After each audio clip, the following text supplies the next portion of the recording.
How good can this Penn State team be in year one under Matt Campbell? Well, if you ask me, I think they're a sleeper team in the Big Ten.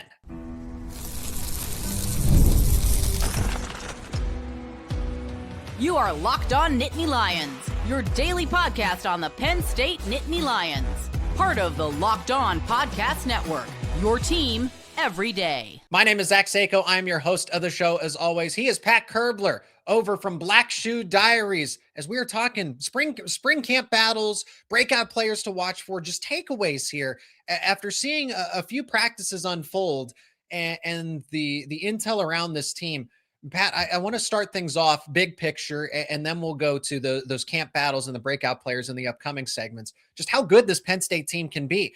I think, again, I've said this before in the offseason, that them combining the best of what Penn State was able to return, plus the best that Iowa State had coming over to Happy Valley, this is a team that should be right in the mix to potentially get to the Big Ten title. I don't know that they're a superpower like Ohio State or Oregon, but could they beat USC and Michigan? Absolutely, and be right there in the mix for the Big Ten.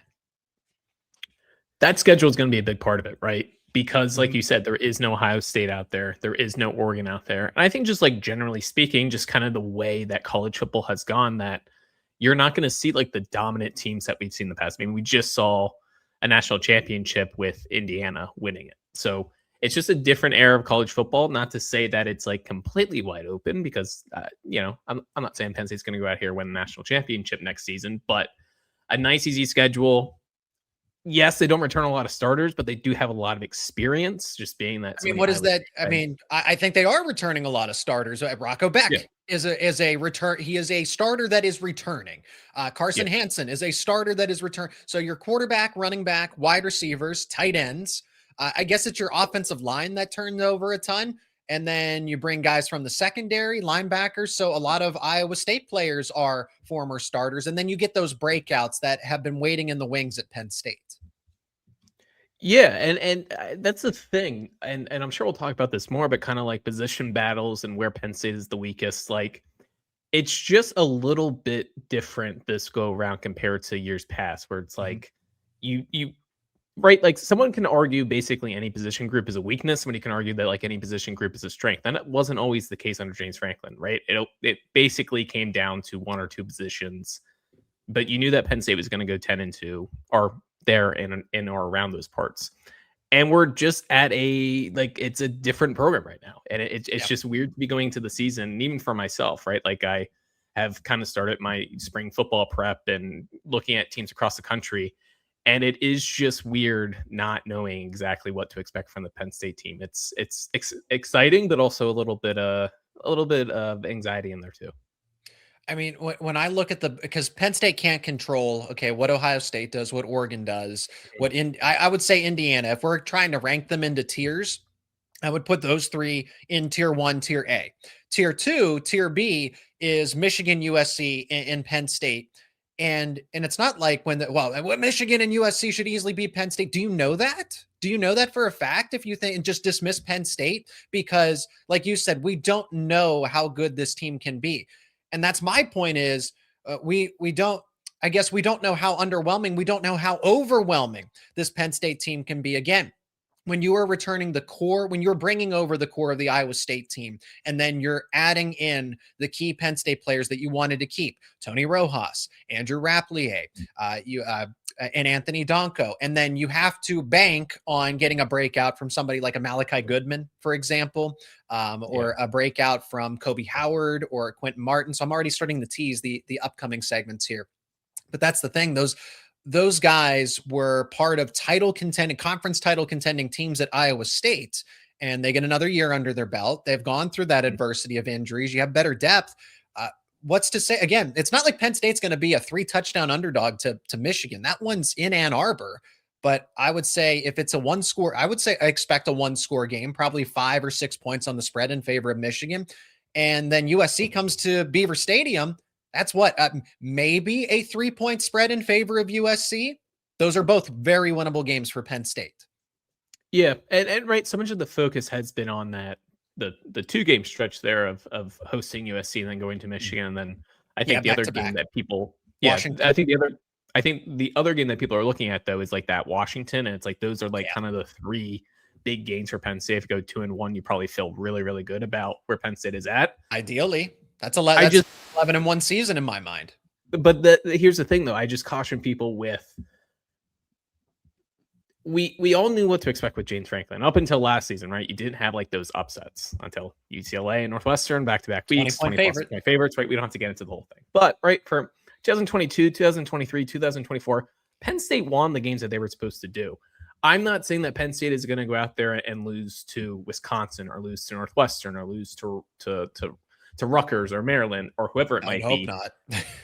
But I do think like this is just what I mean though. Of like somebody can tell me that they think Penn State's going to go 7-5, and I would believe them. Somebody could tell me that Penn State's going to go 11-1, and I think that's a valid argument as well.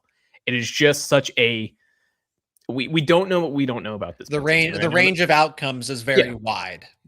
And I know that doesn't make for great, YouTube shows or great podcasting, or maybe it does. I don't know. We'll see in the comments. Maybe people will be like, I mean, it's on the table. It's a possibility. Yeah. It's not. That's the thing. I think both arguments are reasonable. Penn State, they could go 7-5, and chemistry is a big deal. The Iowa State players and the Penn State players don't exactly mesh. Okay, but I trust that Matt Campbell, who's an X's and O's guy, is going to be able to elevate them. Right. The question about coaching. It's not really a question anymore. Like, that's the thing. You go into these contentious battles and you're like, well, Penn State probably doesn't have the edge here in X's and O's. And now they do, mixed with the talent. That's right. That was the idea behind going and getting Matt Campbell, was that he can kind of bridge some of those gaps that maybe James Franklin wasn't the strongest at. I do just want to say though, right? One of the things that we did like last offseason even was talk about Penn State's schedule and what were like the main talking points. Oregon and Ohio State. Do you know who wasn't included on that? Indiana, the national champions. So, I'm not sitting here and saying that Minnesota or Rutgers or Maryland or Purdue or any of the other, right? Like none of those are going to win the national championship or be at Indiana's level. Mm-hmm. I just think it could be so easy to look at this Penn State team in the offseason and look at some of these and some of the teams that they're going to play on their schedule and say, well, that's a win, that's a win, that's a win. It only takes one. It only takes one. As once again, Penn State learned last year, it only takes one little loss and it, ruins the whole season. So I am still like figuring things out. Like I hand up, I will say I'll probably change my opinion, but I'm in like the 9-3 area right now. I think they probably go 1-2 in that Washington, Michigan, USC stretch. And I think they probably lose another game there. I still think that 9-3 is like a very, very like solid season. I'm content with it. I'd be content, but disappointed because I felt like there would be more left on the table. This team can be 11-1, so 9-3 is okay, good start, but not the best finish, right? And we'll see how they do start, right? With Marshall going to Temple, Buffalo, Wisconsin, Northwestern. Like, you really hope that's 5-0 because it should be 5-0, especially with your toughest road match. I mean, Temple's a road game, but that's going to be 75% Penn State fans, and we will not talk about what happened last time Penn State played at Temple. We are not bringing that up. We're not different era.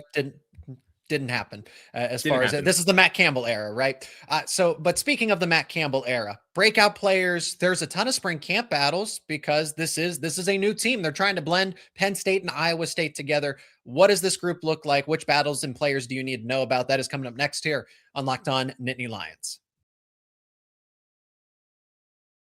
And today's show is brought to you by FanDuel. The NBA playoffs are here, where every possession matters, every matchup is magnified, and every game can swing a series. And right now, FanDuel is giving new customers a great way to get in on the action. You can bet just $5 and you will get $250 in bonus bets if your first bet wins. The app makes it easy to follow the action with player stats, trends, and matchups all in one place. And during the playoffs, that extra insight really matters when you're looking at the stars, the role players, the key moments. It just makes the entire playoff experience more engaging from start to finish. And if we look over at FanDuel right now, we can see the latest odds for the NBA. Let's talk championship odds for a second here. The top team right now stands as the Oklahoma City Thunder with plus 115 odds to win it all. Maybe you like the San Antonio Spurs plus 500. The Boston Celtics are plus 600, and there are all the other teams that you can bet on as well to win the championship. So head over to FanDuel.com to get started. That is FanDuel.com. FanDuel, play your game. I think it's always fair to start with the offense, and then this is a combination of breakout players, but in order for them to break out, they have to win their spring camp battles. Pat, everybody's going to say Koby Howard. Koby Howard, yeah, he's at the top of any breakout list here when it comes to this upcoming season. Offensive line, you're going to have some breakouts because this line, I would say 2 players, right, from Penn State, Cooper Cousins and Anthony Donko. Would we count Cooper Cousins as a breakout since he's never been a full-time starter? I guess that's fair, right? I'm talking about the certainties. So, but I count Cooper Cousins as a certainty, but I guess it's classified as a breakout because he's never been a full-time starter on the offensive line. But I'm going to circle, yes, wide receiver, because you need that. You have Chase Sowell and Brett Eskelson as the presumed starting duo, but where do the snaps go after that? You're going to need, right? This is a need for Penn State. Koby Howard or Karan Brookins or Zay Robinson, those guys have been mentioned by Matt Campbell, but I think we're all kind of expecting Koby Howard to be the guy that finally steps up at wide receiver. I hope so. He's like, you want to talk about like how the season goes and how the fall will go for Penn State fans, like from a barometer of Penn State football and Koby Howard, and kind of comparing it to the previous era, right, of James Franklin. Like Koby Howard is like the perfect, like, not test dummy, I don't know what the word I'm looking for is, but he's the perfect case study for it. Because last season it was, why is Koby Howard not playing? Why is Koby Howard not playing more? Why is Koby Howard not playing more? And then something about special teams. I don't know. Yeah, right. He finally did get some more run under Terry Smith, made some plays. Again, didn't play a ton, but I think that was to be expected with a true freshman. Like this idea that Koby Howard, if he would have got every single snap last season, like he would have been like first team All Big Ten. I don't think that's true. But no. I do think that there was they clearly did not utilize him to the way that they probably should have, just knowing what Penn State had at wide receiver. And it limited his development. Yeah, potentially.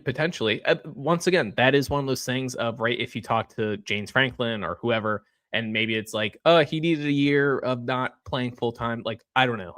I wasn't in the room. I can't tell you like what James. The more you play, the better you get. So you would think. I don't know. Yeah, you would think. You would think. Either way, not to bring everything back to James Franklin, but yes, I think Koby Howard is like everyone's breakout guy pick, especially at wide receiver. The people's breakout. I'm personally, and I am saying that Koby Howard is the pick, but if I had to pick somebody at wide receiver that was not Koby Howard, you mentioned Karan Brookins. Yes. Really excited about him. Lyric Samuel as well.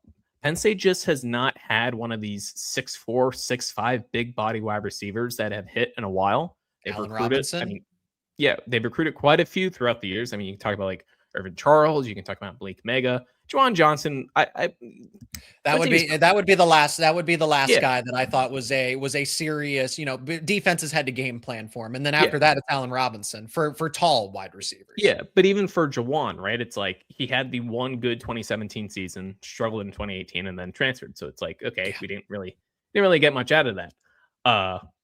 Good touchdown against Iowa. We'll say that.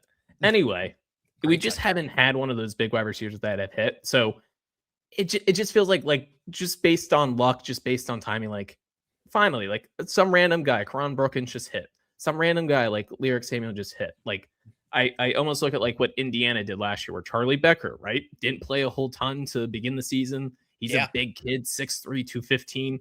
He gets some playing time, he makes some plays, and boom. Now I think that he's probably looked at as like a top 10 wide receiver in the country heading into 2026. So just it'd be nice for one of these guys to go out there and kind of surpass expectations early on in their career. So interested to see those guys. But yeah, Koby Howard, especially with his physical development, I mean, he's out there looking like a running back now with the bulk, but we'll be excited to see. We'll see what happens with Koby Howard. He's practically unrecognizable because he changed numbers. He's now number 6 for anybody that doesn't. Who's that guy? Koby Howard is now number 6, changing numbers for Rocco Becht. And then he added pure muscle to bulk up there. And Rocco Becht says, for what it's worth, Rocco Becht, the guy who's throwing him passes, says he's unguardable at the line of scrimmage, that his release off the line of scrimmage is really something and what's helping him stand out. Running back quickly and then offensive line. James Peoples, I think can be, and I probably should have teased him coming out of break or in the show early, because that's the guy that I've been impressed with over, I guess, because, well, I'm expecting Koby Howard, right? We see Brookins and we see Zay Robinson trending in the right direction, but then you get to somebody like James Peoples, and there's not really much discourse around running back right now. Peoples just looks like a guy, but he came over from Ohio State, and you can immediately say, you go to practice like, oh yeah, that is the Ohio State transfer. I don't know. I think this guy can do a lot of things for Penn State. I think it's a 1-2 punch between Carson Hansen and James Peoples. And if those guys can stay healthy, they're one of the better dynamic duos in the Big Ten. Yeah, running back's another spot that I mean, right, we can say this about like a lot of different positions, but like, right, if you told me that Quentin Martin ran for 200 yards this year, I would believe that. If you told me that Quentin Martin ended the season as running back 1 and was trending towards 1,000 yards, I would believe that too. I don't think any of these guys are going to hit 1,000 yards, to be honest with you, just because I think that there is going to be very much a running back by committee between Hansen and Peoples, and then probably a little bit Quentin Martin as well. But Cam Wallace is factoring Cam Wallace as well. It's once again just like weird to be going into a Penn State season talking about like what do we expect out of running backs, because for the last 3 off seasons, it's been a while. I'm not good at this. Yeah. Like you knew what it was. You knew it was Nick Singleton. You knew it was Katron Allen. You didn't know which one was kind of hit that year because they sort of took turns, at least with Nick Singleton sometimes. Mostly. Peoples is an interesting one though. When he played at Ohio State, I will have to be honest, I was not particularly impressed, just simply based on the count of, I think of like Ohio State and I think of, J.K. Dobbins and these absolute Travion Henderson, like these absolute game breakers. Yeah. I didn't necessarily see that in James Peoples. If I had to compare him to like an Ohio State running back, he was more like Mike Weber, who back in the day, it's like, I will take, and Mike was still good. Mike was still really good. Yeah, no. And that's what I'm saying. I still think that, Mike Weber was a good back.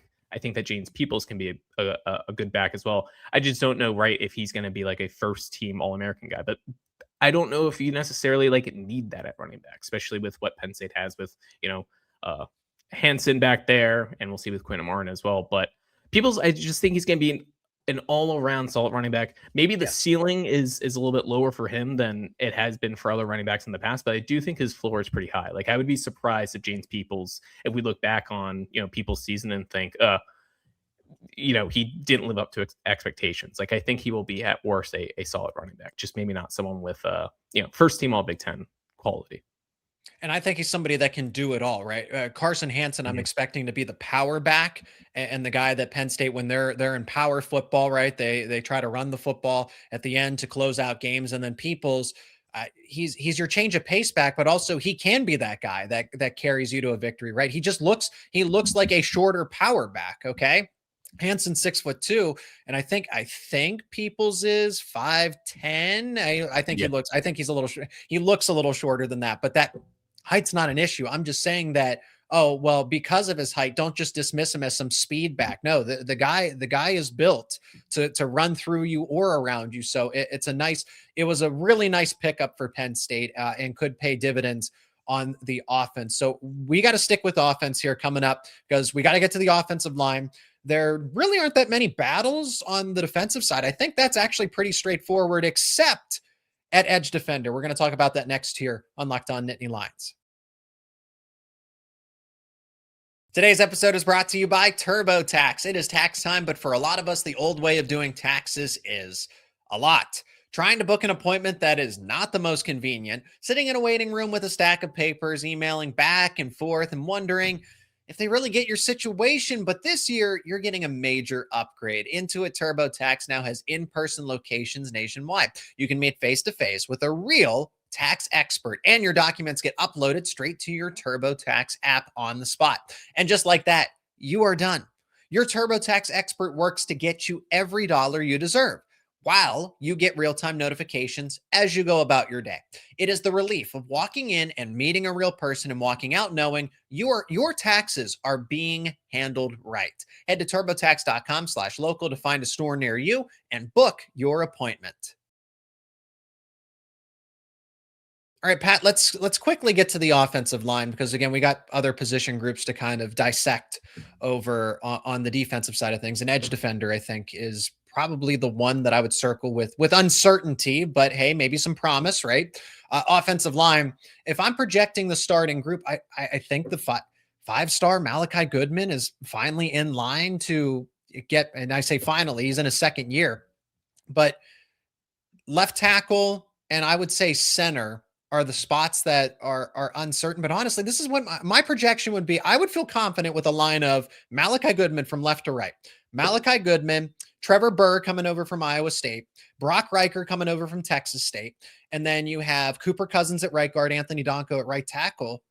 What's the concern with that offensive line except for maybe the inexperience of Malachi Goodman protecting the blind side of Rocco Becht?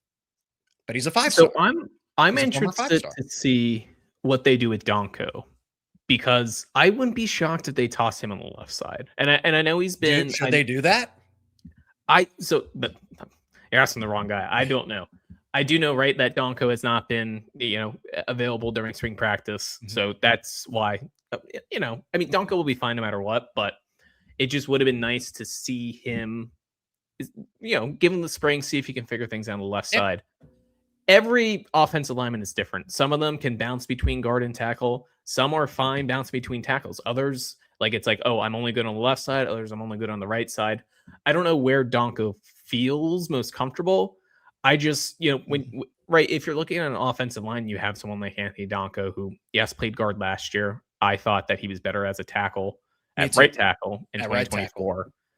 I think if you have someone that, was a solid to very good right tackle 2 years ago, and he's a vet, he's one of the leaders of the team, I think that the staff, just knowing football coaches, would rather him be on the left side, because I think that they're going to have a little bit more confidence in him. Maybe I'm wrong. Maybe they'll keep Donko on the right side and say, hey, Donko is, that's where he's familiar playing. That's where we know that he's going to be, an all-conference type player. And who knows what's happening? I mean, I don't want to say who knows what's happening in practice, but maybe Malachi Goodman is somebody who looks better on the left side than the right side. Maybe Garrett Sexton, maybe, whoever it might be. Owen Alcini. Yeah, either way, right? Offensive tackle, we know one's going to be Donko. We know the other one's going to be Goodman. What have you seen? Because I know you've gone to a couple practices. What have you seen out of Goodman that makes you excited? Because I talked a little bit about this on my show, Black Shoe Diaries, YouTube. You can go check it out. Yep. That Penn State does have a bit of a track record when it comes to, the high profile offensive tackle, a red shirt season, and then boom, playing right away. You think of Donovan Smith, you think of Rasheed Walker. Fashanu took an extra year after the red shirt year, but another guy that was similar. So it really would be nice if Goodman could come out and just hold down one of the tackle spots. So what have you seen from him? Because he's coming in.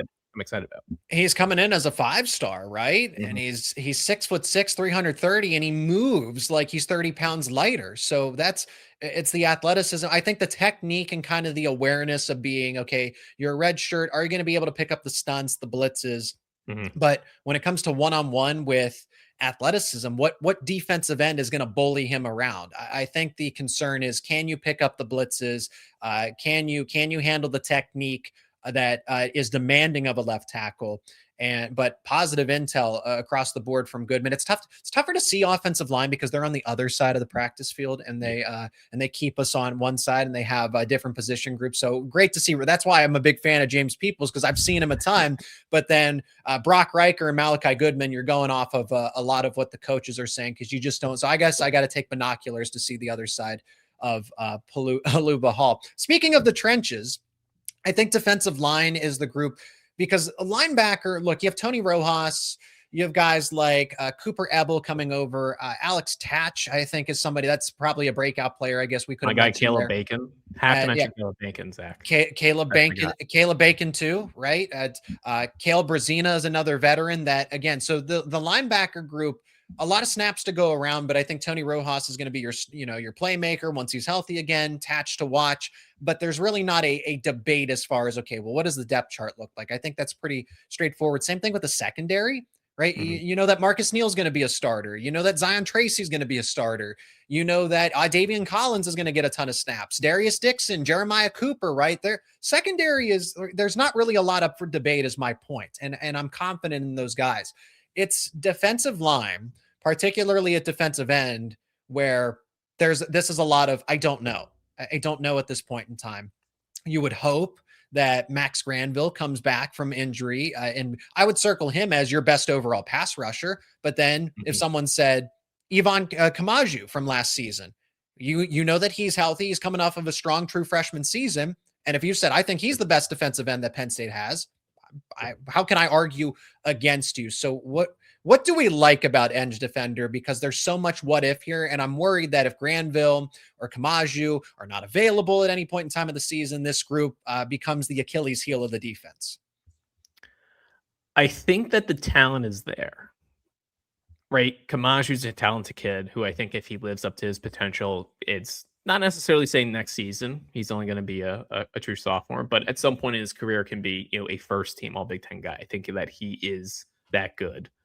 I think that Max Granville, is clearly super talented. He was a kid that committed to Penn State early, reclassified, and within his true freshman season, which was really supposed to be his high school senior season, he was able to make his way into the Fiesta Bowl to play against Boise State when Abdul Carter went down. Now, he didn't play a ton, but still, the fact that he at that point in his career as a true freshman, when he really should have been in high school, was breaking into a team that was, on the, was about to be playing in the college football semifinal. I think it goes to show just how talented he is and how good of a football player he is. Hopefully he bounces back fully from the injury from last season. I think Alec McPherson, the transfer from Colorado, big 6'6", 255, 260 pound kid, like talent is there. It's just a matter of can they get to hit. And it kind of reminds me going back to 2022 when Penn State had Adisa Isaac, who was coming off some injuries. Then Nick Tarburton, who was, a guy who battled injuries throughout his career. They had Chop Robinson, who was coming in from Maryland, and he kind of played linebacker at Maryland, did a little stand-up. It was a big question mark going into the year. They were fine. Chop Robinson was a good football player. Adisa Isaac ended up breaking out. Tarburton didn't have any sacks, but was extremely solid. They just got to stay healthy. They got to stay healthy this year because there's not a ton of depth like there had been in the past. And then you factor in, hey, maybe this is where kind of like wide receiver, does Jackson Ford develop sooner rather than later? LeVar Arrington, does he find himself settling in as a pass rusher? Deshaun Burnett. Deshaun Burnett falls into that category as well. So defensive end, a lot of what if and a lot of if someone can be ahead of schedule, like a Jackson Ford, that would be great for Penn State's defense this upcoming season. So that's where we're going to wrap things up on this edition of Locked On Nittany Lions. Appreciate each and every one of you for being here. Thanks so much for checking out the show. Let us know your thoughts down in the comments section. He is Pat Koerbler of Black Shoe Diaries. Links to his work will be down in the description. My name is Zach Seyko, your host as always. Pat, it was great to talk to you. Really appreciate the insight around Penn State football. Of course, Zach. Thank you for having me as always.